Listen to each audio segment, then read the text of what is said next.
কাকাবাবু যে দাঁড়ান দাঁড়ান দাঁড়ান, এ নিন। কাকাবাবু সব শুনেছেন তো? হ্যাঁ, তোর বাবার সঙ্গে হঠাৎ বাজারে দেখা হয়ে গেল, সব শুনলাম। ভেবেছিলাম তোর সাথে একবার দেখা করে আসবো। কি করব বলুন কাকাবাবু, বাবা কত আশা নিয়ে বিয়ে দিয়ে নিশ্চিন্ত হয়েছিলেন, আর সেই ছেলের হাত ধরে বাবার কাছেই এসে দাঁড়াতে হলো।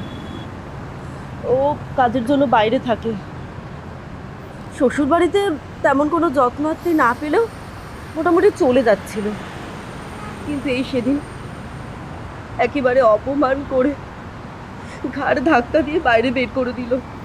দেখ মা, জোর করে কিছু হবে না। আমি বলি কি, একবার সুরে মিটিয়ে বাড়ি চল। আইন কানুন ব্যাপার স্যাপারগুলো ওই ভালো বলতে পারে।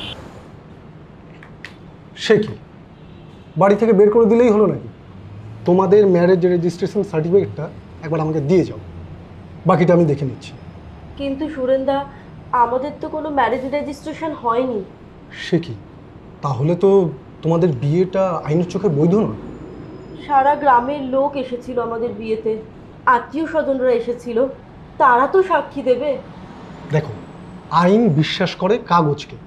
ম্যারেজ সার্টিফিকেট থাকলে তবেই আইনের রক্ষা কবচ পাওয়া যায়। দেখো বাবা সুরেন, এখন কি করা যায় সেটা আমাকে একটু সহজ করে বলো। দেখুন, এখন করণীয় বলতে একটাই, ওর স্বামীর সাথে কথা বলে ম্যারেজ রেজিস্ট্রেশনটা কমপ্লিট করিয়ে রাখুন। ভবিষ্যতে যদি ডিভোর্সের পথে যেতে হয় তখন ওটা কাজে লাগবে। সুরেন্দা, ডিভোর্স হলে আমার চলবে কি করে?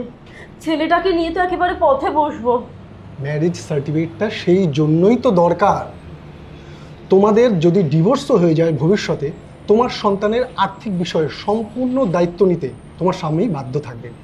তাছাড়া তোমার সন্তানের পৈতৃক সম্পত্তির সমস্ত অধিকার সুনিশ্চিত করবে এই ম্যারেজ সার্টিফিকেট। আমি তো কোনোদিন ভাবিনি যে ম্যারেজ রেজিস্ট্রেশনটা এতটা গুরুত্বপূর্ণ। অসংখ্য ধন্যবাদ সুরেন্দা।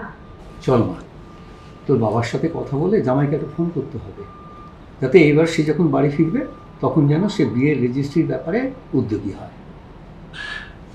আশীর্বাদ করি সুরেন, তুমি এইভাবে বহু মানুষের অজ্ঞানতা দূর করে তাদের আশার আলো দেখাতে পারো।